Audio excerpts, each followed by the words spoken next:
Did you know your credit card points and miles can lose value to inflation? Credit card companies often reduce the redemption value of your points and miles. Now, imagine a credit card with rewards that can grow in value. With the Gemini credit card, you can earn Bitcoin or one of over 50 other cryptos instantly with no annual fee.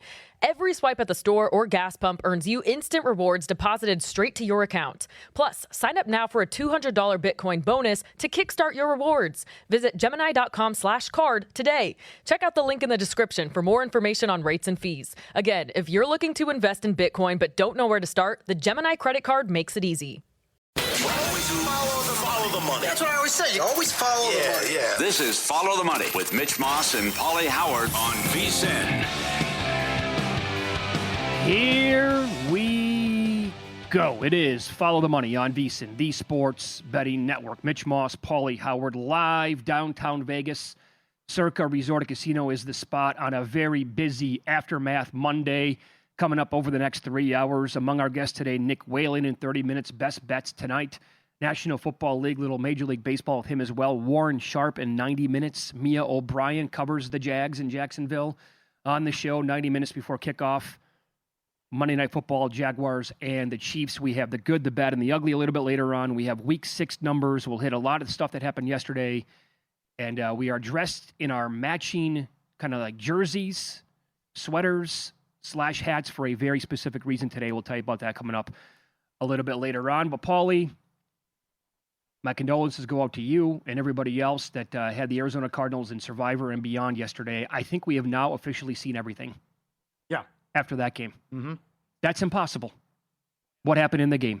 DeMarcado is going into the end zone to make it 27-6 with less than 13 minutes to play in the game. And then for the second consecutive week, we see a guy not want to hang on to the football. I would, if I am a coach in the NFL, I would have a symposium, or call it what you will, a retreat before the season starts every single year, and I would show them nonstop highlights from the best running back to ever play the game, Barry Sanders. You see this guy? He scored 100 touchdowns in his career. He will be better than you can ever dream of playing this sport. And he walked up to the referee and handed him the ball every single time. But you have to be a jackass and fumble it at the 1 yard line and it goes out of bounds. I will never understand this, ever. Yeah. There needs to be, whether you get up in front of the whole team and say it before the season, you should have addressed it after what Mitchell did for the Colts. Bingo. Why this happens on a regular basis. There needs to be ramifications where you just flat out say you're cut. I don't care who you are. If you're going to be that stupid, you're gone. But it keeps happening in college and the NFL. And it's whether you hit a home run and forget to touch home plate. Again, I can't think of the comparison. Why we do something like this. Because you see he starts slowing up at the 20-yard line and then drops it at the 1. It might be a clue that the Tennessee guy's chasing you, that maybe something's up. And then he watches it roll through the end zone as well. After the game, Murray said it's the last guy I would have thought would have done that. He has a high football IQ. I can't believe it. He handled it into him at the end, but it just, after it happened, but it's just incredible that you would do something so stupid because the game's over at that point. And you're fighting for a roster spot in carries and trying to have an impact now with Benson out and also Connor. And untouched, by the way, going to go 80 yards untouched. And you just blow it and give it up at the 1 yard line, which becomes a touchback. And then you knew Tennessee was going right down the field. Oh, no doubt. Right after that. And someone we know grabs plus 775 in play. I don't know all of them off the top of my head. It does seem when something like this occurs, the team ends up losing the game too. And that's exactly what happened. Think about this for a second. The Titans had a total of 120 net yards over their 10 prior drives, including 3 consecutive 3-and-outs to begin the third quarter. They were entering their 8th consecutive quarter without a touchdown or even as much as a trip inside the red zone, courtesy of Bill Barnwell. Yeah, the game's over. They hadn't scored 21 in a game. You're right. They couldn't move the ball. And this is going to ice it. Not to mention what happened earlier, where they're in field goal range, and it's 3rd and 8, and the ball hits Murray in the face mask. Okay, that might have been the goofiest play of everything. Yeah, right. That's another one, too. Startles him, doesn't see it coming right off the face mask, boom, Titans ball. But you have to go after Gannon, too. Because the same thing happened in the Carolina game. You stopped playing. Right. It's 21-3, 10 minutes left in the second quarter. Somehow you don't score the rest of the game. And you would have lost against Carolina, but you got bailed out in that game, too. Sure. So this one, all the mistakes came back to bite you and haunt you. And I think move over Rams-Eagles. I think Survivor, teasers, whatever, I think Arizona yesterday takes the cake. Takes the cake. Yeah, that they lose that game, and what happened with the nonsense at the end. This is absolutely crazy how often it's happened already through 5 weeks. Remember, like on Thursday night, I was on the Rams on several tickets in Survivor, and I said that's in the conversation for, like, all things considered, one of the worst circa Survivor beats ever. Yeah. It took, fast forward, not even 72 hours, right? And this one wipes out the Rams and what happened to them. Yeah, you might be mad, but I didn't want to get in the contest next year. I had the Packers with the stupid tie. I had the Rams, and then I had 5 on Arizona. I'm just like, this is stupid. How does this happen 3 times in a span of 2 weeks? I know. I score 40 points on the road, and I get a lousy tie, and then I'm fumble at the 1, and then this happened.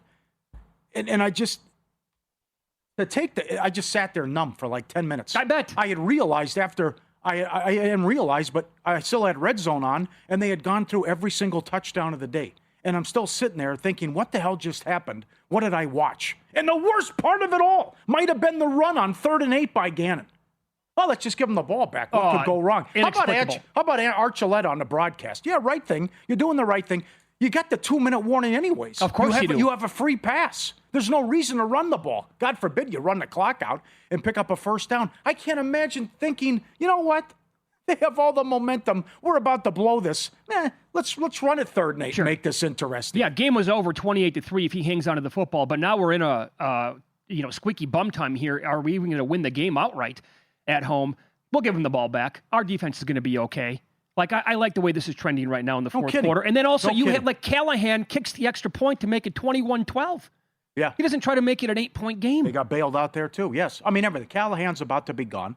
They're going to get blown out again. They can't move the football. Cannot move the football. And everything changes now. How about the 47-yard completion on Ridley on 3rd and 10? Wide open. Couldn't 6 believe plays, it. 80 yards. Yeah. You can't that's the other thing. Not only did you the crap at the 1-yard line, then they score right away. Immediately. You can't let someone get behind you. Yeah. You're up a couple scores. And then to go just to emphasize and point out that the game was over, the last 25 years, because as you pointed out, it would have been 28-6 if he doesn't drop the ball. Right.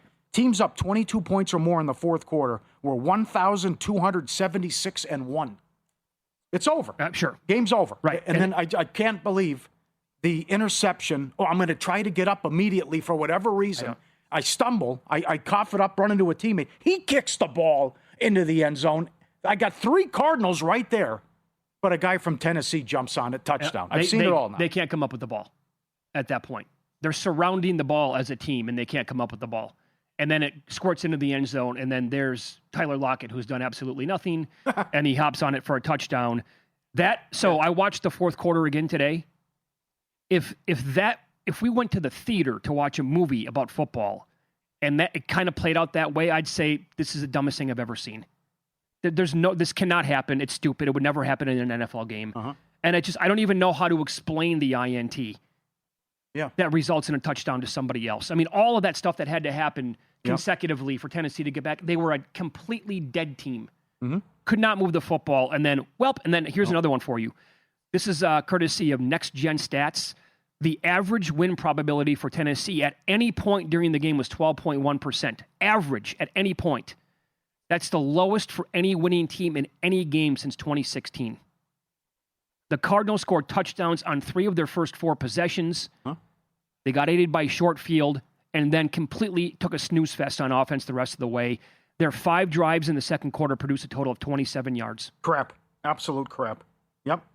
What happened? Why do you just fall asleep like that when it already happened in the Carolina game? 21-3, 10 minutes left second quarter, and that happens. Sure.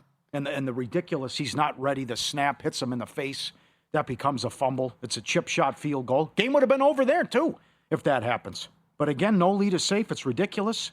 Arizona up 18. Miami up 17. Denver down 14. Saints down 11. Washington down 10. Right. All winners. Yep. Now, how about Circa Survivor? Entered week 5 with 12,396 remaining entries. 35-24 of them were on the Rams on Thursday night, 31-52 on the Cardinals, 756 on the Bills last night. The contest is now down to 4,669 entries. 23 people are on the Chiefs tonight, nobody on the Jags. 20 contestants or entries were on the Cardinals in the $100,000 Grandissimo contest. 15 on the Rams, 4 on Buffalo. 16 entries left. Each remaining entry has a value of more than $430,000 to it now. Hello. That escalated quickly, huh? Yes, it did. Yes, it did. $7 million up top. Oh, mama. And don't forget about the Westgate Survivor contest as well. 26 on the Rams, 24 on the Cardinals, 3 on Buffalo, 1 on the Eagles, 1 on Seattle. 25 entries left out of 111. The pool is worth $550,000. Each entry there now is worth $22,200. The carnage finally showed up in week 5. Mm-hmm. Yes, it did. You knew it was coming at some point. Yes, it did. And the key is just trying to stay off those landmines, and you have to win the heart attack games. And I think that you probably had 2 heart attacks this week. Yep. I'm surprised not that many people are on Buffalo, but they go down as well. You could see that coming, too. Yeah, you could. After what happened with the Rams and Arizona, it's like, okay, well, you know what's the Bills are going to lose now, too. And that's exactly what happened. What a week. Oh, what a week. So sick. Absolutely sick. Do you think you're talking to your you're trying to go through this and teams you're going to pick, and then you just do a recap afterwards, and it's just like part of you feels like you let the other guy down, but it's like, what can you do? Like, look how you lost. I know. There's nothing you can do. Everything was set up beautifully. You had your path. I'm saving the Colts. I got the Titans coming up. I'm okay, and it's just Cardinals are clearly the right side. Yeah. Rams are clearly the right side on Thursday night. Yeah, I can't believe this. I just look at this picture, and I'm like, what are you doing? Something needs to be done here. Something has to be done. This can't continue in football. Why would you do this to yourself? Somebody explain it to us. Why are you dropping the ball at the 1 yard line? Right. You do everything in your power to get to this level in your career, and you want to cross the goal line. But then, no, let me get it out of my hands right before I cross it when I'm running. I think a couple viewers are right with the tweets. It's hitting a home run, and you're ready to celebrate, and you forget to touch home plate. I don't understand it. Ghost ride the whip. I don't There's know what another it good is. one. You look. What's the gain? What are you gaining by doing this? You look cool. I don't get it. Another thing that had Paulie so frustrated over the weekend that he turned the game off. Find out why next here on VSiN.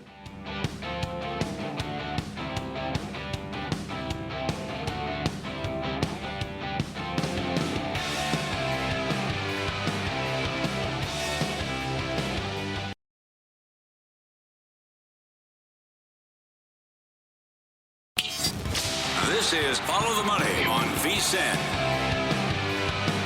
Welcome aboard. We're live in Vegas, Circa Resort and Casino. Thanks for watching YouTube TV, listening on Sirius XM Channel 158, iHeartRadio, TuneIn Radio, or any of our great affiliates across the country. Nick Whalen is a perfect guest to bring on here on a Monday with the Monday Night Football game between Jacksonville and Kansas City and the 2 baseball games. I say that because, one, he's a Milwaukee guy, and the Brewers are in action coming up a little bit later on tonight. But number 2, he's also a Jacksonville Jaguar guy. I don't know the story behind that. Probably too long of a story to share now.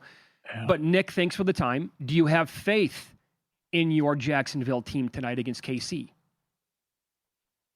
Look, I have more faith in this Jaguars team this year than I would have in a matchup like this. Anytime probably over the last decade or so. You probably have to go back to 2017, that year where they could lean on the defense and find ways to win a game like this.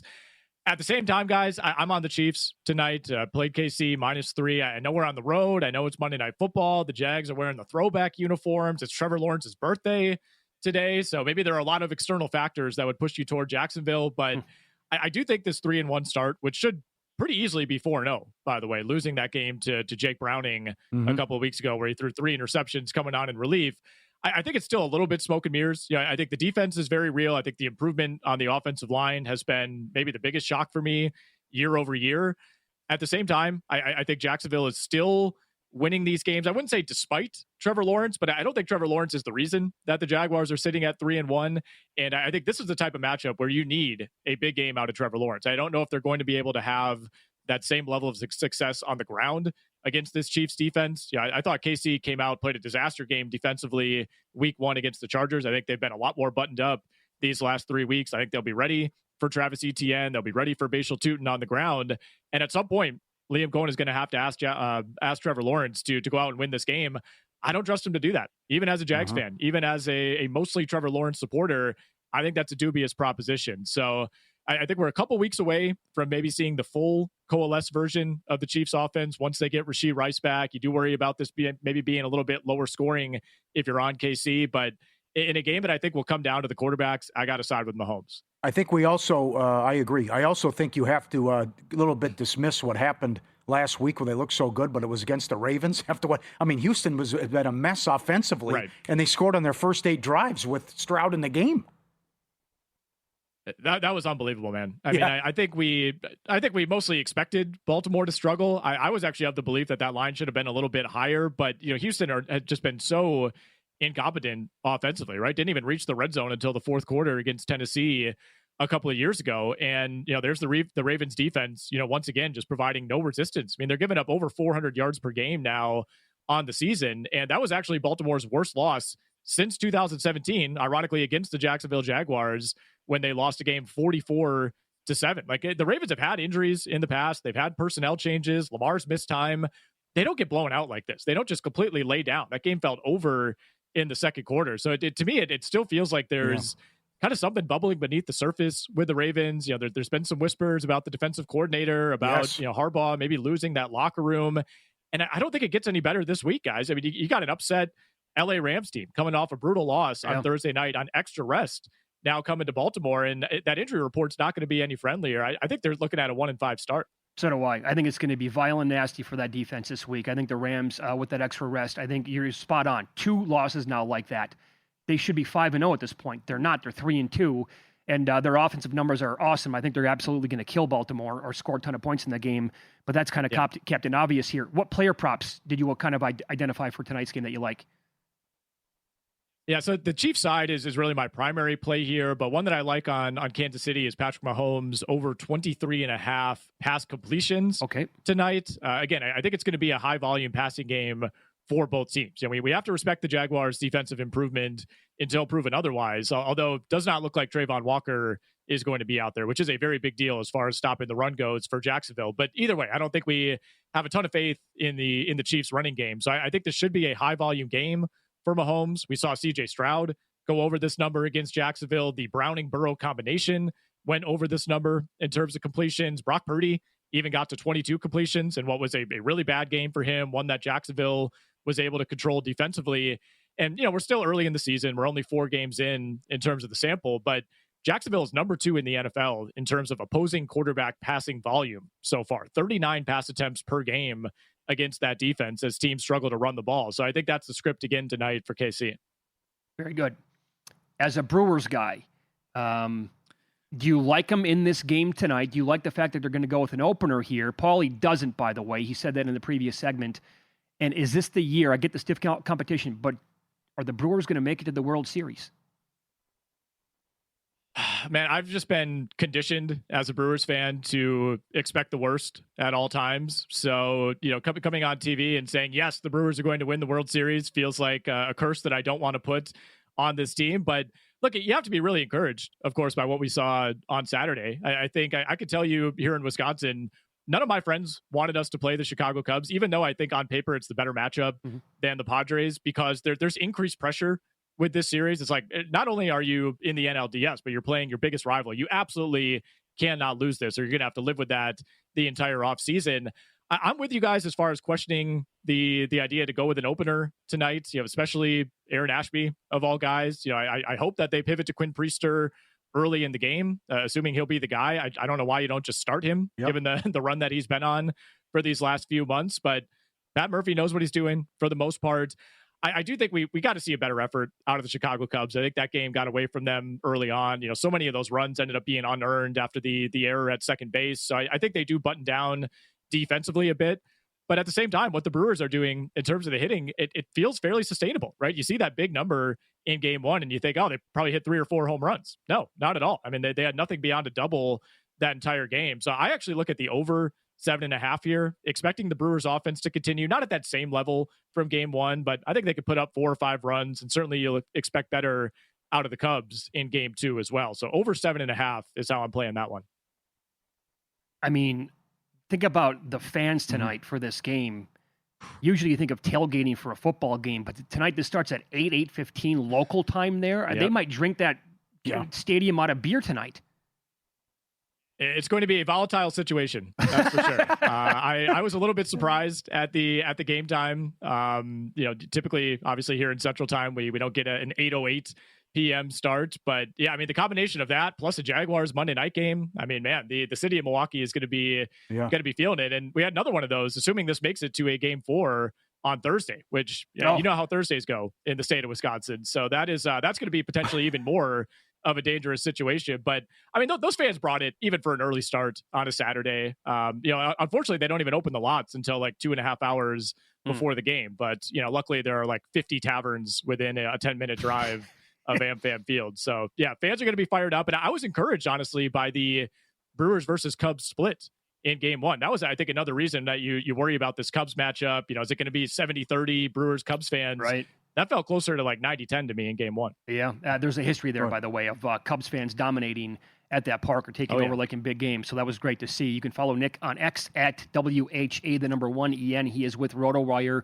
Nick, thank you. Best of luck tonight. Appreciate it, guys. Thank you. There you go. And he was on the progressive guest line. So I think this is going to be a pass-heavy game. Mahomes over 23.5 completions. You got to be with him, right? I mean, if Jackson doesn't play in the game on Sunday, with all their defensive injuries, it's going to be another bloodbath probably in Baltimore. Yeah. You said it last week. I just think his message is old, tired, and not getting through. It's like they've tuned out Harbaugh. And then you say, I'm going to stick with the defensive coordinator again? I thought Van Noy had great comments yesterday. I don't want to hear about who's out excuses. I just watched what the 49ers did on Thursday with all their injuries and beat the Rams. Sure, it's very good. So, that's the approach you got to take. We can't play like this. And that was just, oh, God. 44-10. Well, by the way, you can kiss everything goodbye with the Ravens, the way it appears, right? Because this is, look, it's not, I'm not going to say they're 1-5 right now, like it's a guaranteed loss, but it's a very losable game. We all know that, right? Coming up. So if they fall to 1-5, I mean, everything from the preseason, right? They're still favored to make the playoffs. Which is how? Yeah. That team's going to get into the playoffs? They figure Jackson comes back in 2 weeks. And the schedule's doable after that, I guess. He'll save the season, huh? Yeah. I'm not, because you and I both bet him to miss like 2 weeks ago at a decent plus price. I don't know. They might be worth adding a little bit more of today.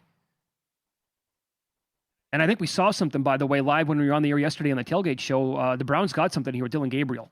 Yeah. Kid looked pretty good. He did. And Judkins is awesome. I thought he was excellent in that game. He just couldn't get the stop when it counted, but you're going against a good coordinator and good defense. Position to win the game, tough loss, but I think the Browns can be feisty. Boy, their updated win total is 9.5. Who's that? The Ravens. It was 10.5. They're gonna. It all comes down to when games? he. Yeah, I know. It comes down to when he comes back. I know. Because after that Ram game, there's a lot. It's if he plays, they're going to be favored in a ton of games coming up. That's true. All right, let's follow the money here on VSiN, the Sports Betting Network. Paulie's going to recap the weekend with win some, lose some, 50-1 ticket that cashed, and it's only the 5th time this has ever happened in the sport of college football. Paulie will tell you what it is next.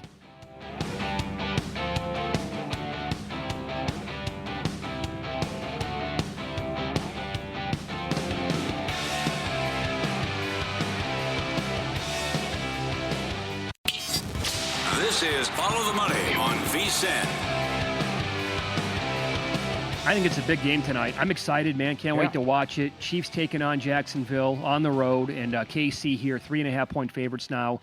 Total is 45.5, and we'll break it down now with Warren Sharp. He joins the program on the Progressive Guest Line. Website is sharp.football. Follow him on X at sharpfootball. Warren, thanks for the time. Good to talk to you as always. So what is your overall analysis of this game as we're now a little bit more than 2 hours away from kickoff? Well, your introduction is perfectly appropriate for my sentiment as well. I'm excited to see this game and the interplay between these two teams. I'm interested to see the play calling from the Jacksonville Jaguars side of things. But this is one game, and we'll talk a little bit as we close up, that I really haven't actually bet anything on. I share a lot of props throughout the week and over the weekend, give you guys some of my best stuff every single Sunday morning when I come on. And I have not bet a single prop bet on this game yet. I don't have a side or total. I got no dog in the fight, so to speak. Now, one of the things that's fascinating to me about this game is Liam Cohen and Trevor Lawrence and that interplay. I really had high expectations for this comparison for this companionship between the two. I was down on Trevor Lawrence massively, but I thought Liam Cohen, if there's any juice to squeeze out of that Trevor Lawrence orange, Liam Cohen is going to get it. And I just wasn't so sure what we've seen so far this year, if it's really met my expectations. It's sort of been a bit disappointing to me. And now they're going up against a stiff challenge here with Steve Spagnuolo and this defense and their ability to make a team play left-handed, take away some of the positives. This is a down year for the Kansas City Chiefs defense. They've had some success getting pressure. They're the 6th best team at getting pressure on opposing quarterbacks, but they haven't exactly played a stellar schedule of opposing offensive lines and quarterbacks in those games.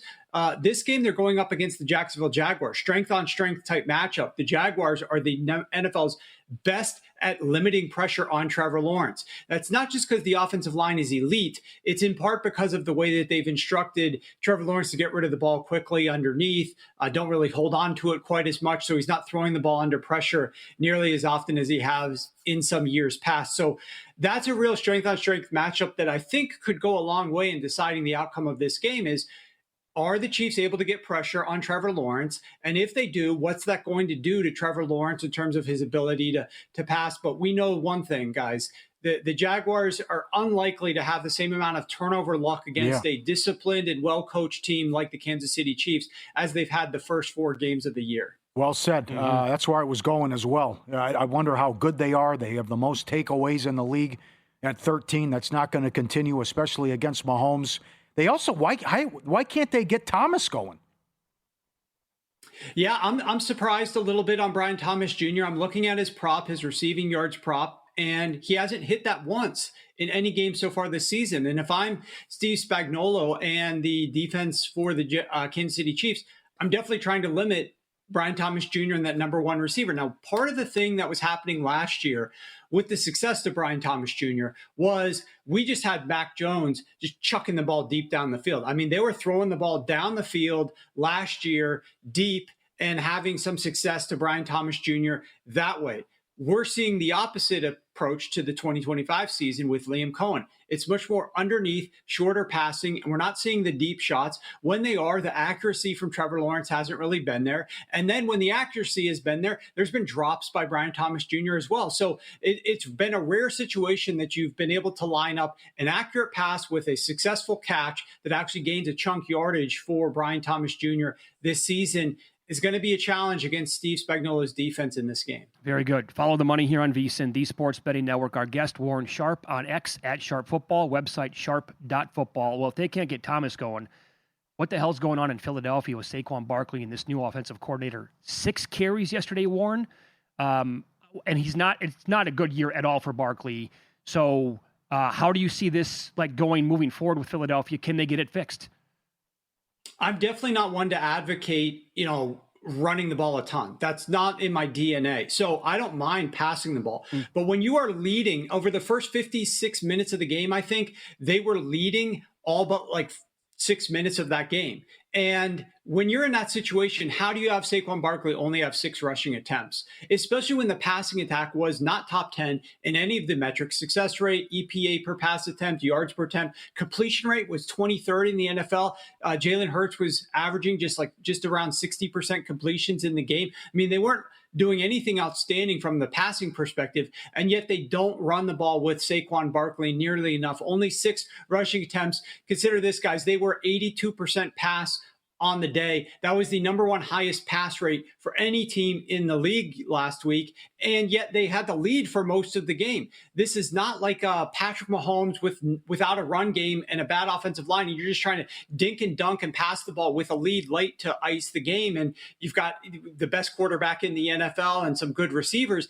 This is Jalen Hurts. This is the Philadelphia Eagles offensive line. They are trying. They need some sort of component there on the ground. Quite frankly, I was surprised that they went internally and hired or promoted from within to get their offense coordinator, seeing as I value Jeffrey Lurie and his experience running an organization.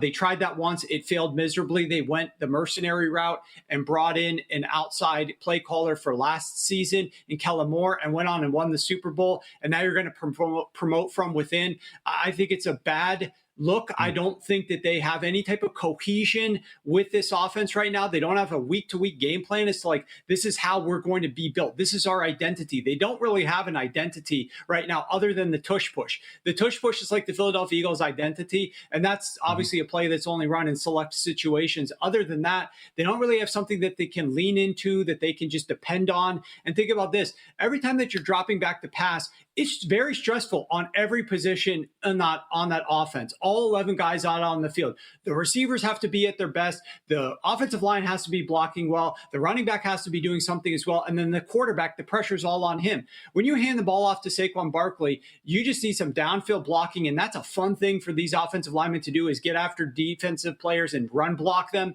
And so they're not really running the ball very effectively at all right now. And it's a problem. I got to get your thoughts on what's going on in New York. It's an abomination. You hire Salah, bad defense, can't stop anyone. Then you hire Glenn. They don't have first team since 1933 without a takeaway for the first 5 games. You can't move the ball against Dallas, and then they go up and down the field against you. What's going on with the Jets?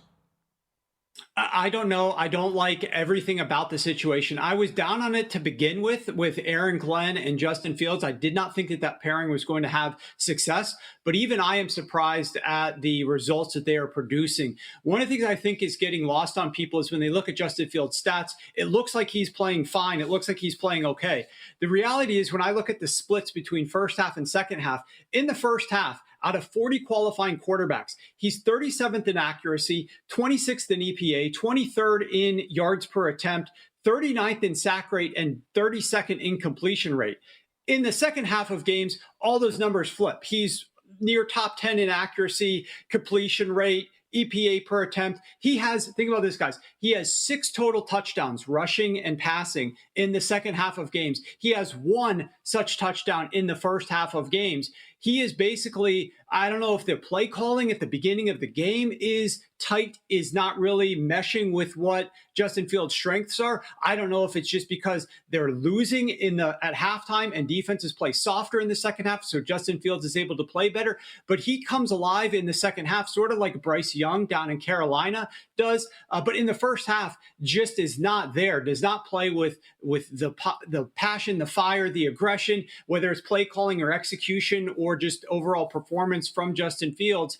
And you're not going to win very many games when you're losing big at halftime. And this is what the Jets seem to be doing week in and week out, particularly with the games that Justin Fields is starting. So, I mean, there's a reason why they're 0-26 now. Justin Fields is in his career when his opponent scores at least 21 points. I mean, that's a pathetic statistic. And a lot of people are still defending Justin Fields like, oh, the defense giving up all these points. Justin Fields is performing horribly in the first half of most games in his career. He's got to somehow turn that around. I think there's enough pieces there with some of the players that they have offensively, but I just don't like the way that this coordinator and this head coach are working with Justin Fields. I don't think it's going to be a successful year regardless, but it doesn't deserve to be 0-5. This team should be able to find some wins here.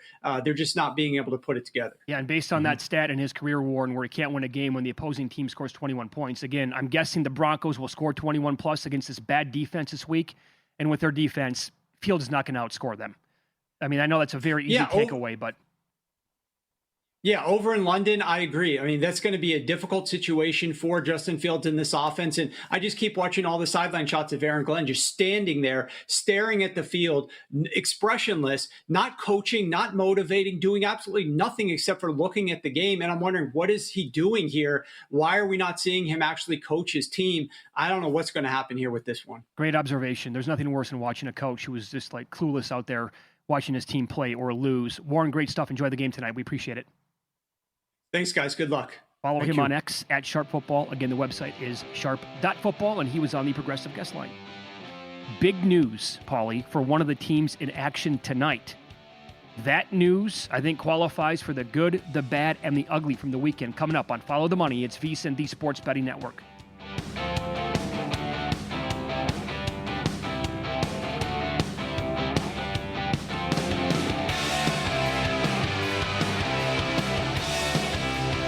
Are you interested in effortlessly growing your Bitcoin portfolio? I sure am. The Bitcoin credit card by Gemini earns you Bitcoin back on every purchase. Use it like any credit card. Buy lunch, gas, or your weekly groceries, and you'll earn up to 4% back instantly in Bitcoin or one of over 50 other cryptos straight to your account. All that with no annual fee, and right now you can grab a $200 Bitcoin welcome bonus. It's the easiest way to start building your Bitcoin stack. Go to Gemini.com/card to learn more. Terms apply. See the link in the description for more information regarding rates and fees.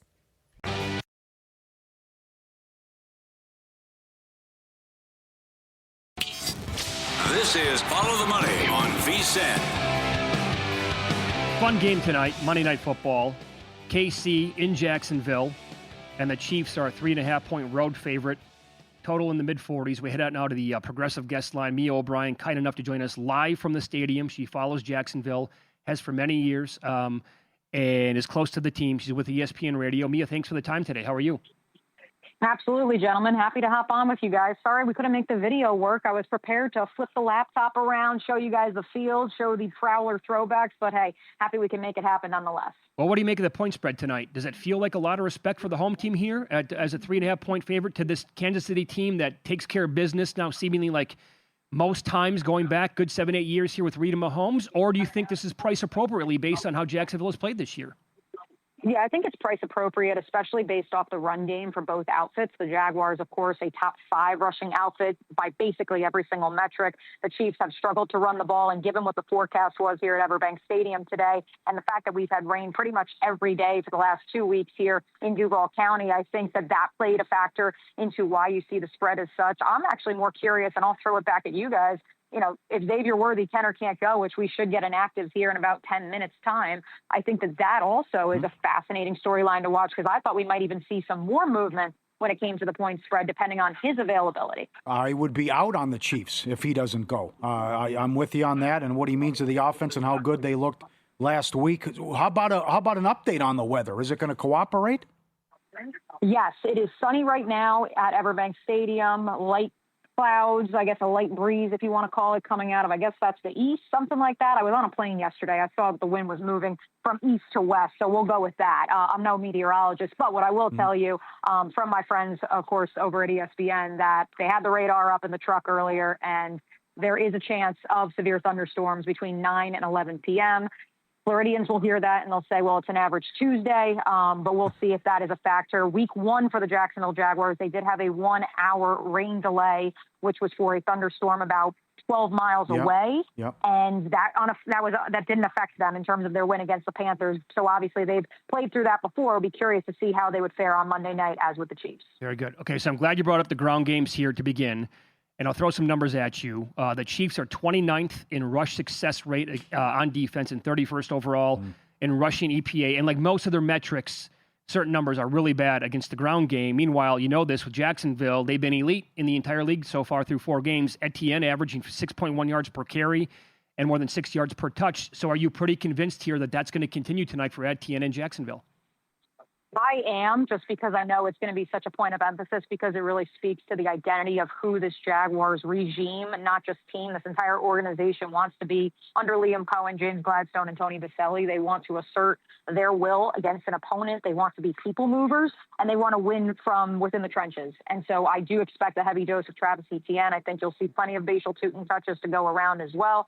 I say it on every program, so I'll continue to reiterate it. The fact that LaQuint Allen, who only turned 21 years old, their 7th-round pick out of Syracuse, has established himself as their designated third down running back is obviously massive for a player who's really still just growing into his own body, let alone as an NFL prospect. And so I think you'll see a good rotation of those 3 against the Kansas City Chiefs team that has faced, I believe it's the most amount, of light boxes, because teams know, what the Chiefs' MO is. And I think it's going to be interesting to see kind of, how they're able to handle this Jaguars run game that looks a whole lot different than it did a year ago when they were 29th in rushing by most metrics. Why can't they get Thomas going? And do you think it happens tonight?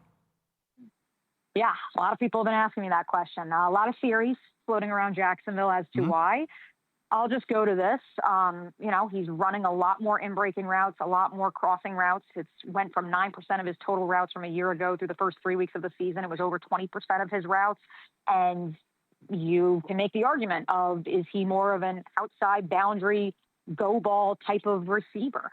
I think that Liam Cohen and his staff believe, and Thomas believes, that he can be a well-rounded top 10 wide receiver in which you have to run not only the whole route tree, but you have to win contested catches, which he really wasn't able to do the first 3 weeks of the season. Now, granted, the hope is that one in-breaking route that he caught against the Texans, the 40-plus yard reception that set up the game-winning touchdown, the hope is that was the breakthrough moment they needed. He had, I believe it was 7 catches last week, all on out-breaking routes. I asked Liam Cohen on Monday if that was designed in order to give him more layups, continue to build his confidence. He said no. After the first drive, Brian Thomas Jr. came over to the sideline, noticed a mismatch, noticed that there was soft coverage along the boundary, and said, keep feeding me to the outside because I have the ability to exploit the defense of the 49ers there. So maybe that's a nice answer from Liam. Maybe they were really trying to give him layups, but obviously last week where, he only has the one mistimed route between he and Lawrence was a massive step after the 2 previous weeks. We'll see what he gets tonight, especially if he does have Trent McDuffie trailing him throughout the course of the game. Yeah, very good. Mia O'Brien, our guest, follow her on X at Mia O'Brien TV, covers the Jags in Jacksonville for ESPN Radio, live at the stadium tonight, and she's on the Progressive Guest Line. So his prop number, Brian Thomas Jr., 56.5. Also, Travis Hunter is all over the board, as low as 26.5, as high as 32.5. What would you do with those two numbers for those two players? Ooh, interesting.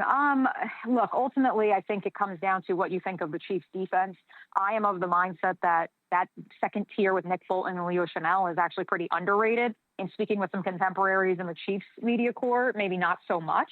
And so perhaps that's an area of the field that Travis Hunter would be able to exploit because Nick Bolton has struggled in coverage and because Hunter has predominantly, and quite frankly, Liam Cohen told us, the only position he has learned on offense up to this point that they want him to master before they teach him the X and the Z is the slot. And so because of that, I'm really curious to see if he's able to find some open space in the middle of the field, or do the Jaguars, which they haven't done since that opening game against Carolina, try to get him downfield, vertical threat. Obviously, that's where he succeeded at Colorado. I'm curious if we finally see that tonight.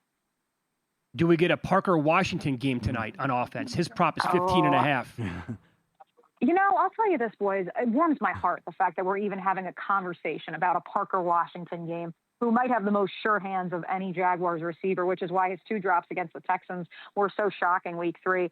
I would say yes, and I think it's because he is the receiver who outside of those 2 drops against the Texans, in tightly contested catch situations, he is going to go up and get it. Obviously, his stature is not that of Brian Thomas Jr., but at the same time, he's able to win in tight windows. And so I would say you go over that 15.5 personally, but obviously De'Ami Brown expected to return tonight after missing last week's game. Maybe that factors into the share of targets for Trevor Lawrence's various receivers, because I don't know what the line is on Bretton Strange. I would take the over on that. I would take the over on whatever that is. That was the next guy I was going to ask you about. He looks to be as low as 33.5. So that's similar to what it was, I think, week 2 or week 3. And I told all my friends to take the over, and then he hit the under. So maybe don't listen to me, but I'm interested to see how they use Bretton Strange against the aforementioned linebacking core for the Kansas City Chiefs, because he is the one receiving threat for Trevor Lawrence who has yet to drop a pass this year. And I think that bodes well. I also would certainly, because history at least says that you should certainly look into another tight end in Hunter Long. And if there's a touchdown prop bet there, because he is currently the leading touchdown receiver when it comes, he leads the Jaguars in that department through 4 weeks of the NFL season. Yeah, so you'd think anytime touchdown for Hunter Long? Hey, it's worth a dart throw. How does that sound? It's worth a dart throw. What about, I've seen people here at the network make a case for Hunter Long. He's as low as now 60-1, but they were getting 100-1 to score the first touchdown of the game. Ooh, first touchdown of the game is a little rich. I would go with one of the 2 running backs personally. But hey, if you wanna get wild with it, I think he finds the end zone just because he has 3 of the last 4 weeks. All right, very good. You can follow Mia on X, again, at Mia O'Brien TV. Does a great job, has covered Jacksonville, the Jags, for many, many years, now with ESPN Radio, and she's live at the stadium tonight. Thanks so much for taking some time out, Mia. We really appreciate that.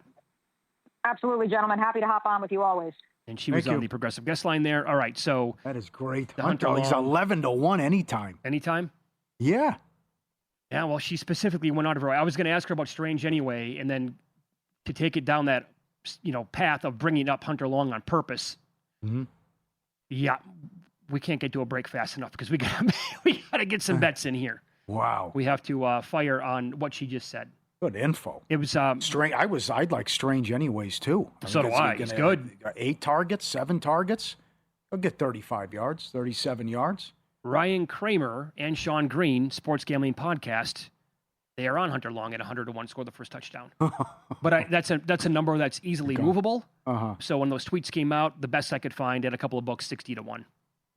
So take that for what it's worth. But sprinkle anytime, yeah? Yes. I'll hit it. Coming in. All right, we're in the Top of the third.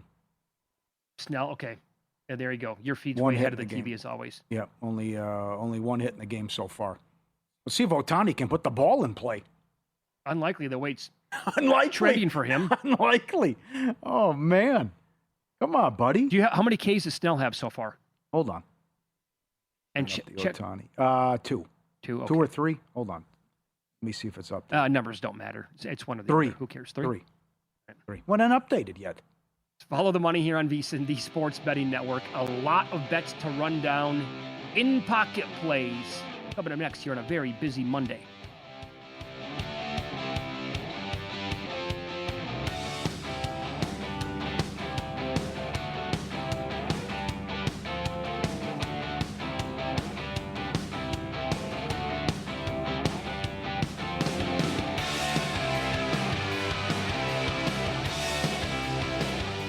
Did you know your credit card points and miles can lose value to inflation?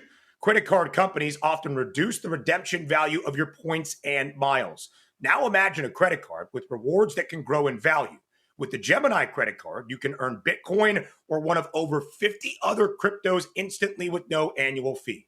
Every swipe at the store or gas pump earns you instant rewards deposited straight to your account. Plus, sign up now for a $200 Bitcoin bonus to kickstart your rewards. Visit Gemini.com/card today. Check out the link in the description for more information on rates and fees. Again, if you're looking to invest in Bitcoin but don't know where to start, the Gemini credit card makes it easy.